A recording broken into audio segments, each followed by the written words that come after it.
Hi అండి, welcome to Winnie చేతి వంట. ఈరోజు వీడియోలో అరటికాయ బజ్జీని ఎలా తయారు చేసుకోవచ్చో చూపిస్తాను. ఈ వర్షాకాలంలో వేడివేడిగా ఇవి తింటే భలే ఉంటాయండి.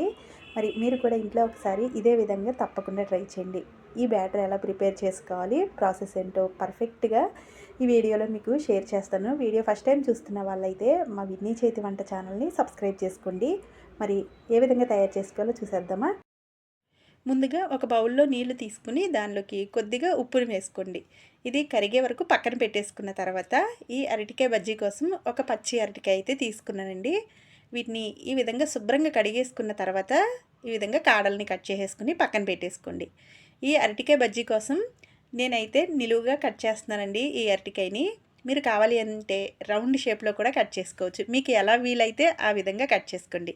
ఇలా మొత్తం అన్నీ కట్ చేసుకున్న తర్వాత మనం ముందుగా తీసుకున్న ఉప్పు నీళ్ళు ఉన్నాయి కదండి, దానిలో మనం కట్ చేసిన అరటికాయని వేసేసుకోండి. ఇలా ఉప్పు నీళ్ళల్లో వేయటం వల్ల అరటికాయ అనేది కలర్ మారకుండా అంటే నల్లగా అవ్వకుండా ఉంటుంది. దీన్ని ఈ విధంగా పక్కన పెట్టేసుకున్న తర్వాత ఒక బౌల్ తీసుకుని దానిలో ఒక అరకప్పు వరకు శనగపిండిని వేసుకోండి. జల్లించి తీసుకోండి. మీరు తీసుకునే అరటికాయలను బట్టి శనగపిండి వేసుకోండి.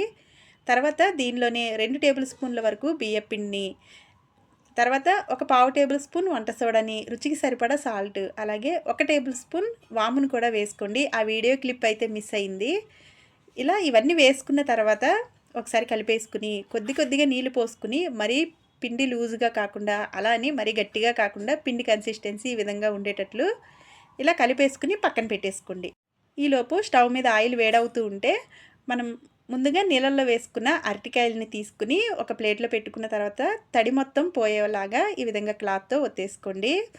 అసలు తడేమి లేకుండా ఇది తుడిచేసుకుని పక్కన పెట్టుకోండి. తర్వాత ఆయిల్ బాగా వేడైన తర్వాత ఫ్లేమ్ని మీడియంలోకి మార్చుకుని ఈ విధంగా వీడియోలో చూపిస్తున్నట్లు అరటికాయని ఈ విధంగా పిండిలో ముంచుకుని ఎక్స్ట్రా పిండిని తీసేసుకోవాలండి. తీసేసి ఈ విధంగా ఆయిల్లో వేసేసుకుంటే మనకి అరటికాయ బజ్జీలు అయితే చక్కగా వేగిపోతాయి. చూసారు కదా, ఒకవైపు ఈ విధంగా కాలిన తర్వాత మరోవైపుకి ఈ విధంగా డీప్ ఫ్రై చేసుకుంటూ మీడియం ఫ్లేమ్లో పెట్టుకుని ఈ విధంగా బజ్జీలు అయితే రెడీ చేసేసుకోవాలి.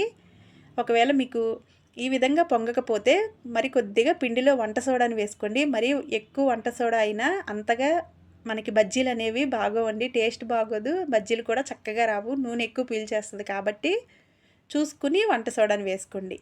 ఇలా వేసేసుకున్న తర్వాత చూసారు కదా, ఈ కలర్ వచ్చిన తర్వాత ఒక ప్లేట్లోకి తీసేసుకుని సర్వ్ చేసుకోవడమే. ఇదే విధంగా మిగిలిన అరటికాయలన్నీ బజ్జీలాగా వేసేసుకుంటే మనకి అరటికాయ బజ్జీలు అయితే రెడీ అయిపోయినట్లేనండి. ఇదే విధంగా మీరు కూడా ఇంట్లో తప్పకుండా ట్రై చేయండి. ఇలా వర్షం పడేటప్పుడు ఇలా అరటికాయ బజ్జీలు వేసుకుని తింటే వేడివేడిగా భలే ఉంటుందండి.